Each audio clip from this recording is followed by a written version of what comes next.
Bonjour les bacas et bienvenue dans la FAQ qui signifie foire aux questions, comme vous le savez sûrement. Elle sera organisée en 3 parties. Une qui concerne le Danemark, tout ce que je fais ici, ma vie ici. L'autre partie concernera mon souvenir, vous inquiétez pas, mes goûts un peu, lecture, chansons, trucs un peu comme ça. Et la troisième partie sera des questions un peu plus générales sur ma vie, un peu plus personnelle, je sais pas. Ouais, voilà quoi.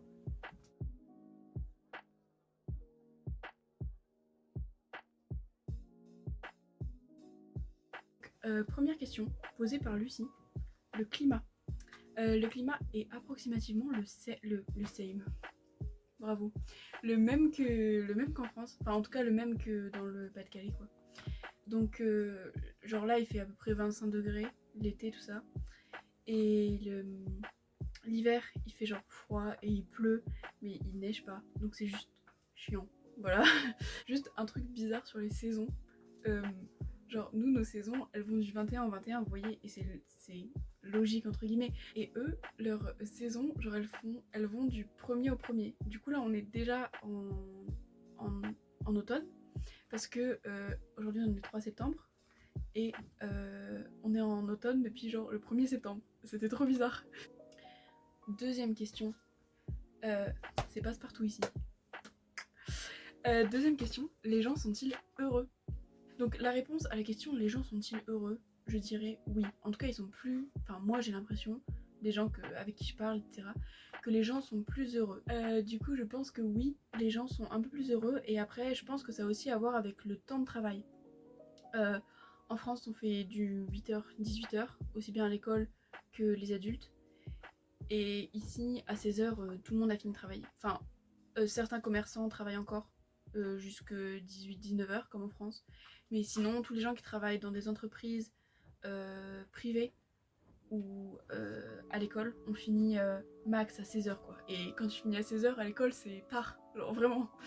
Donc voilà, je pense que ça a à voir parce que du coup, ils ont plus de temps après l'école pour faire d'autres choses, des choses qui les rendent un peu plus heureux, des choses qui n'ont pas forcément qui n'ont un peu rien à voir avec le travail, et pratiquer les hobbies, les sports qu'ils ont envie quoi. Donc globalement, je pense que oui, les gens sont plus heureux, et je pense que la façon dont le système de travail et le système scolaire est organisé a un rôle important dans ce quota de joie.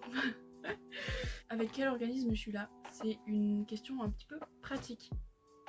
Je suis là avec un programme qui s'appelle le Rotary Youth Exchange, programme d'échange de jeunes du Rotary Club. Donc qui me permet de partir un an à l'étranger.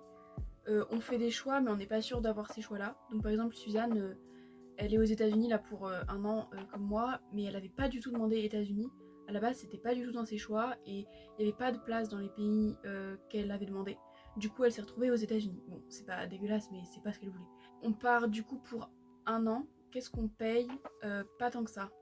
Comparé aux autres organismes, on paye le billet d'avion, l'assurance et 750 € qui couvrent un petit peu les pulls, enfin bref, le merchandising du Rotary pour faire la pub entre guillemets à l'étranger. Mais globalement, c'est beaucoup moins cher que les autres organismes.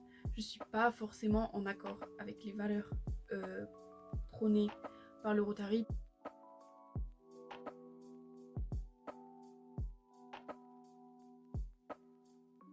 Puisque c'est plutôt un organisme de droite, enfin bref. Voilà. La contrepartie aussi que j'ai oublié de mentionner, qui n'est pas financière, c'est que pendant que je suis là, ma famille reçoit une étudiante et qui reste en France pendant un an, pendant que moi je suis un an au Danemark. Voilà un peu pour l'organisation globale de comment je suis partie.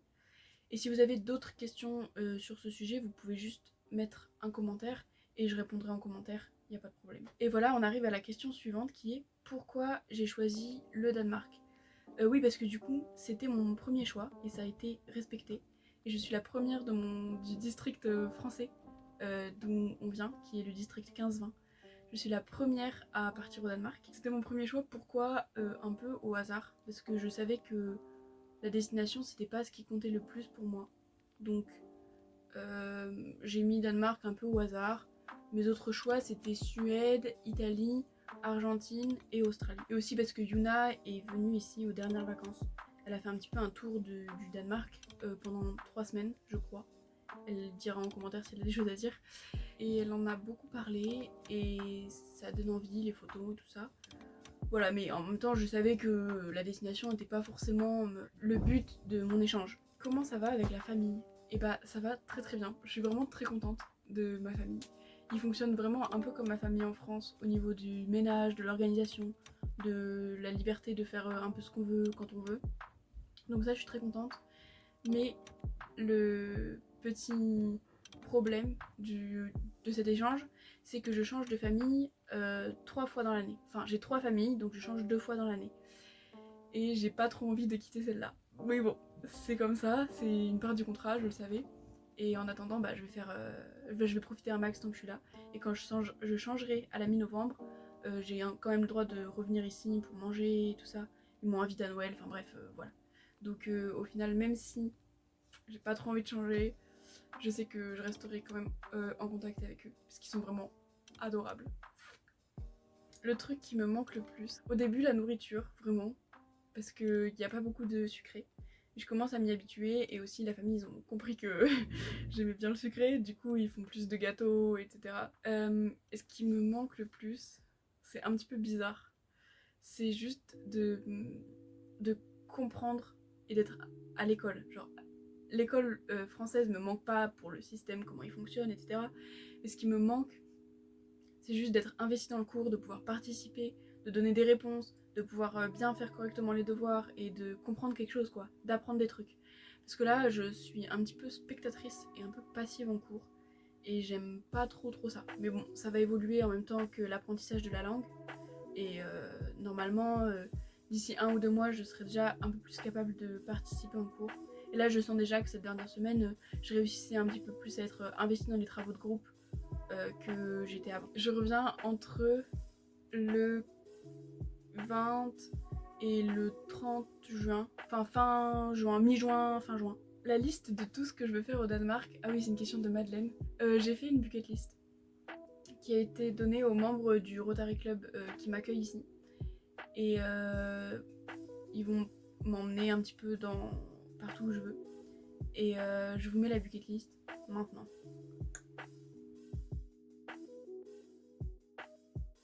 Globalement, il y a des châteaux, des musées, des villes, des paysages, des choses qu'on peut visiter quand on est à l'étranger, quoi. Les gâteaux typiques danois, j'en ai goûté plusieurs pour l'instant. Mais il y a, je vais vous dire un peu mes préférés. Le gâteau traditionnel d'anniversaire qui s'appelle Otelokeye. Donc ça c'est un peu le gâteau traditionnel d'anniversaire. Et c'est genre super bon. Genre c'est un peu chelou parce que c'est un mélange de trucs qu'on fait pas du tout. Mais genre il y a de la crème, du biscuit moelleux, de la pâte d'amande, de la confiture. Enfin bref, c'est hyper sucré mais j'adore. Un autre truc, c'est les fleulebleu.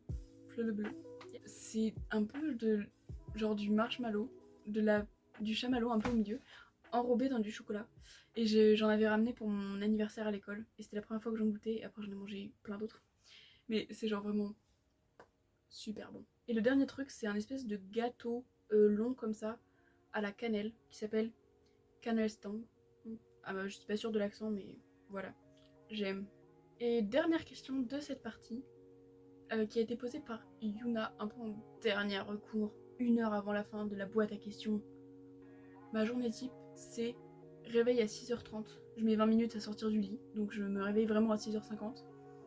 Je m'habille, petit déjeuner, je prends ma lunchbox, je la mets dans mon sac, je monte dans la voiture, je vais à l'école, j'arrive 25 minutes en avance. Mais voilà, ça m'aide à nouer du lien avec les 2 autres personnes qui arrivent aussi 25 minutes en avance tous les jours. Après, école de 8h à 14h30, tous les jours à peu près. Et puis je prends le bus pour revenir. généralement. Donc je vais jusqu'à l'arrêt de bus avec une camarade de classe qui elle part en vélo après. Et moi j'attends le bus, perspicace. Je prends le bus à 15h. J'arrive à la maison vers 15h30 du coup. Là je fais mes devoirs. Enfin ce que je peux faire parce qu'il y a des trucs que les profs m'autorisent à pas faire parce que obviously.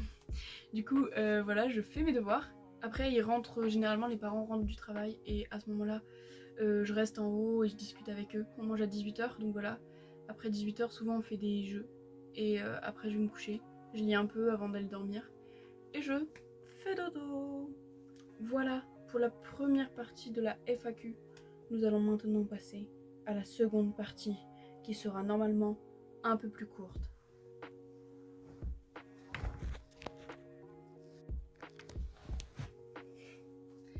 Me revoilà, j'ai juste enlevé mon pull, on est vraiment 3 secondes après. Ok, j'avais oublié que j'avais écrit cette question, enfin que Inès avait écrit cette question. Ce sera la dernière, mais c'est rigolo. Première question, mon livre préféré. Mon livre préféré est très objectivement la même chose que mon film préféré, qui est Orgueil et Préjugés. Voilà, j'en ai besoin, c'est en intraveineuse. Bon, j'adore Jane Austen, j'adore les histoires d'amour, et j'adore les Enemies to Lovers, ça match.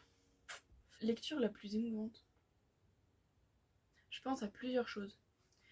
La première chose à laquelle j'ai pensé, c'est un peu bizarre, je lis pas du tout de manga. Genre j'ai lu genre 2 sagas. Et une des 2 sagas que j'ai lues c'est The Promised Neverland. Et je l'ai lu il y a genre 2 ans. Mais je me souviens que j'avais genre pleuré en le lisant. Genre à la fin quoi. Ou enfin au milieu, enfin non en fait tout le temps.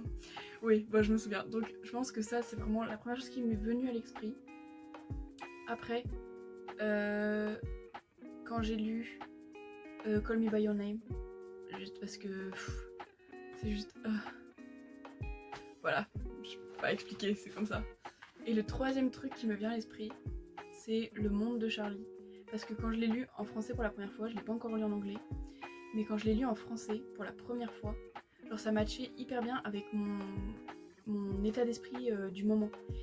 Et du coup ça a genre résonné en moi. Enfin genre j'étais un peu aux mêmes étapes de vie que Charlie et tout ça. Et du coup c'était un peu émouvant et j'ai pleuré aussi et j'étais genre hyper émue en le lisant. Je suis pas hyper émue normalement quand je lis. Je ressens pas... Enfin je ressens des trucs mais pas de signes extérieurs comme des larmes ou des rires ou d'autres choses. Mais ça m'avait bien marqué. Et après, bon, ça fait déjà 3 lectures émouvantes, donc je pense que c'est suffisant. On va s'arrêter là. Mais j'avais d'autres idées qui venaient au fur et à mesure. Chanson que tu as tout le temps dans la tête. Bah, ma chanson préférée de tous les temps. Ok. All Too Well 10 Minute Version, Taylor Swift. Pourquoi? Quel passage surtout? Le Oh maybe we got lost in translation, maybe I asked for too much. Je peux mourir pour cette chanson. Zoé, évidemment, qui veut savoir mon classement des albums de Taylor Swift.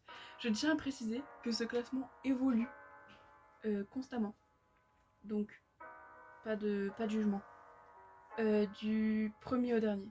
Evermore, Lover, Speak No Taylor's Version, Midnight, Folklore, Taylor Swift, The Debut, 1989, Red Taylor's Version, Fearless Taylor's Version, Reputation.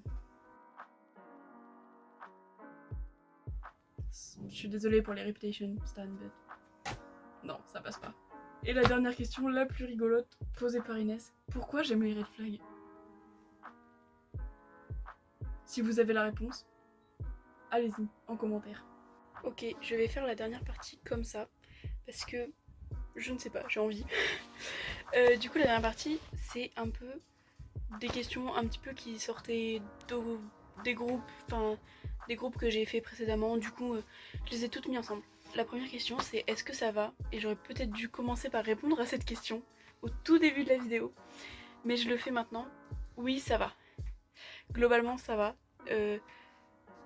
Cette semaine, j'ai un peu ressenti du manque de la France, enfin pas de la France vraiment, mais voilà, de mes amis ou de l'école, enfin des trucs comme ça. Mais sinon, de façon très globale, ça va super. je m'intègre bien partout où je vais, je me fais des amis, je sors, j'arrive à dire oui quand j'ai envie de faire quelque chose, à dire non quand j'ai pas envie de faire quelque chose. Et je suis contente de comment ça se passe. J'ai juste peur de la suite, mais on verra. Une question un petit peu à laquelle je m'attendais pas trop. Enfin, c'est Emma qui les a posées, Emma Algoé. Et carrément, je donne le blason. Désolée Emma, mais il y a 20 abonnés sur cette chaîne, donc tout est relatif. Le nombre de concerts que j'ai fait. Alors j'ai compté parce que je savais pas.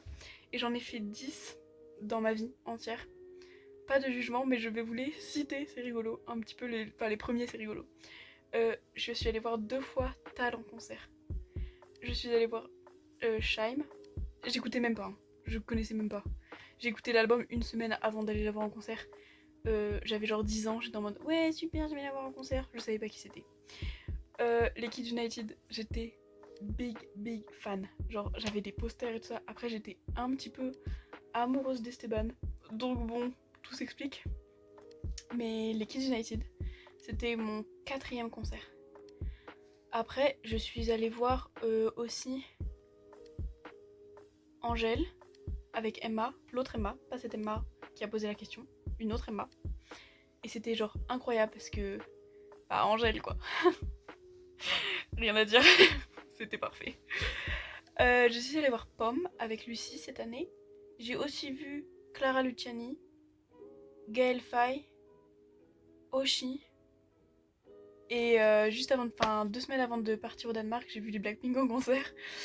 Et c'était incroyable. Une autre question un petit peu originale posée par Emma Algoé également, c'est est-ce que je veux des enfants? Et la réponse est oui.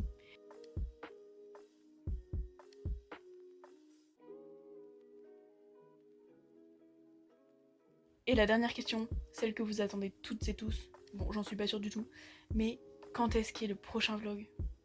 Aucune idée. Aucune idée de quand est le prochain vlog. Au max, ce sera aux vacances de la Toussaint, parce que je vais en vacances. Mais peut-être que je vais vous faire un vlog à Prague, parce que je vais en voyage scolaire à Prague dans un mois. Dans un mois, je crois. Même pas, dans 3 semaines. Donc peut-être que vous aurez un vlog de Prague, mais je ne peux rien garantir. Je suis désolée. Vous verrez bien. Bref, merci beaucoup les bacas si vous êtes arrivés jusque là dans la FAQ. C'était un petit peu long, j'ai regroupé toutes les questions qu'on m'avait posées. Pas les questions bizarres d'Inès, pas toutes. Mais sinon j'ai un peu pris toutes vos questions. Et j'espère que ça vous a plu, que vous avez apprécié les réponses. Si vous n'avez pas apprécié les réponses, bah c'est tout, c'est comme ça. Et vous pouvez mettre un commentaire évidemment et liker la vidéo. Non, c'est pas vrai du tout. Vous n'êtes pas du tout obligé de liker la vidéo si vous n'avez pas aimé le contenu. Vous n'êtes pas obligé de commenter si vous n'avez rien à dire. Très important. C'est tout ce que j'ai à dire, moi. Je viens de parler pendant 25 minutes et après je dis c'est tout ce que j'ai à dire. Bref, bisous.